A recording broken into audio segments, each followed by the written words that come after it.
আপনারা জানেন গতকাল আমরা সংসদ সদস্য হিসাবে এবং সংস্কার পরিষদের সদস্য হিসাবে দুটো শপথ নিয়েছি। আমরা সংসদে গিয়ে দেশের জন্য ভালো কিছু করতে চাই ইনশাআল্লাহ, আর সংস্কারের মাধ্যমে সমাজের আবর্জনা দূর করতে চাই। এই আবর্জনা রাস্তার ময়লা, ড্রেইনের ময়লা, ছড়ার ময়লা থেকে শুরু করে মানুষের মনের আবর্জনা আমরা দূর করতে চাই। মানসিক সংশোধনের জন্য আমাদের অভিযান।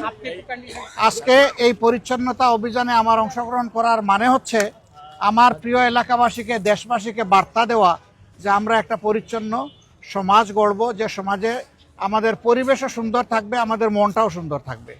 পরিবেশ যখন সুন্দর থাকে তখন তার ইতিবাচক প্রভাব মানুষের মনোজগতের উপরে পড়ে। এ মানুষগুলো ভালো হয়, সমাজের জন্য দরদি হয়, দায়িত্ববোধ সম্পন্ন হয়। আমরা সেই বার্তাটাই মূলত দিতে চাচ্ছি। আমাদের ছোট্ট একটা দেশ, আমরা সবাই যদি আন্তরিক হই তাহলে নিজ নিজ আঙ্গিনা আমরা পরিষ্কার রাখলেই দেশ পরিষ্কার হয়ে যাবে।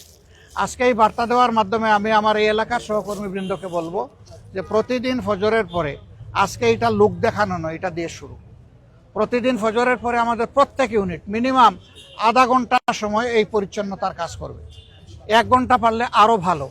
এরপরে যার যার কাজে, পারিবারিক পেশাগত দায়িত্বে তারা ছড়াই পড়বে, সমাজের অন্যান্য সেবায় ছড়াই পড়বে।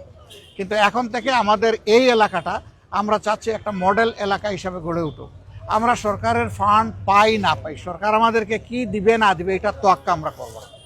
তবে আমরা আশা করব, দাবি রাখবো এই এলাকার ন্যায্য পাওনার থেকে সরকার যেন এলাকাকে বঞ্চিত না করে।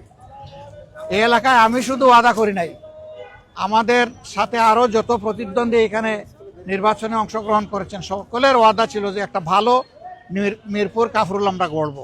এখন সবার সমবেত দায়িত্ব, আমি সকলের সহযোগিতা চাই। আমার সাথে আরও যারা প্রতিদ্বন্দ্বিতা করেছেন আমি তাদেরকে আন্তরিক অভিনন্দন জানাই। প্রতিযোগিতা করাটাই একটা বিজয়। এবার আমি হয়েছে, আগামীতে তারা হবেন, অসুবিধা নেই। এটাই গণতন্ত্রের সৌন্দর্য।